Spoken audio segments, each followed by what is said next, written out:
Buckle up, kids. A few things just off the top. A reminder. I am not the news. I try and watch these speeches, these addresses, whatever you want to call what politicians do. I really do. I really try. I just couldn't get through this one. I could barely start. As soon as Dan Mall's voice dropped three puberties before going off about how Alberta has it so rough, I just couldn't keep watching.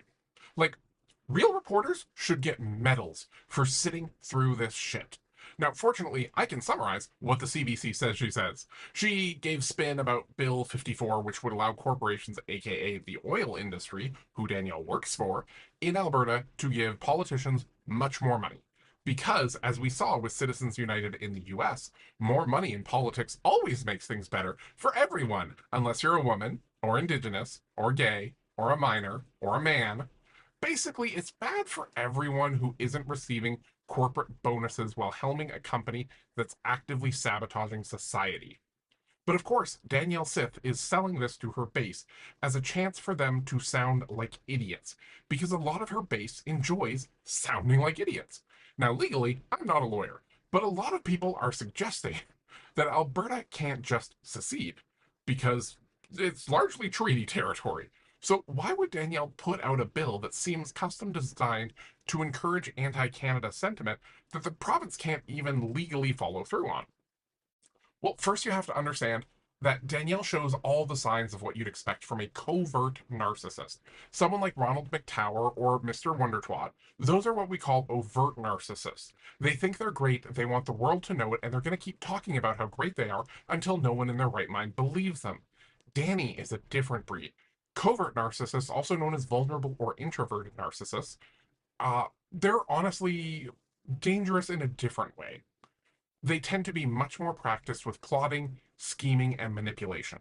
And what you'll see is a lot of the insane stuff she does works on multiple levels for different people. So it's worth noting that Danielle's power in Alberta is tied to conservative identity.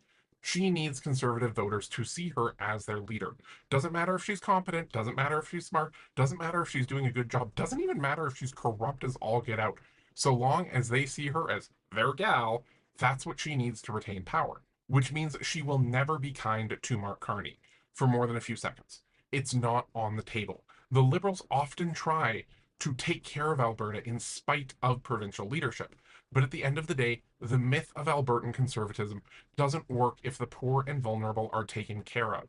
How do you know if you're rich if you don't regularly see people suffering? And if the poor aren't suffering, how do you blame the Liberals for their suffering? So, just like with overt narcissism, we see that she sees herself as the most important person in the world, particularly the most important person in the country. But we also see she's keenly aware that she has no charisma to speak of. She didn't get the job by campaigning and being well liked or respected. She got the job by scheming. So instead of talking about how great and important she sees herself as, she talks about how great and important Alberta is, because to her, she is Alberta. That's why whenever she talks about Alberta, it conveniently always wants and values the exact same thing that she wants, and not the same things that Albertans actually value. You'll notice that Alberta is around 50% Christian-ish, but there is never an ounce of humility or selflessness or grace whenever she talks. She appeals to the Christianish base of Alberta, despite the fact that I can't find any statement saying that she has a religion. But that makes sense. She's willing to stoke Christo-fascism.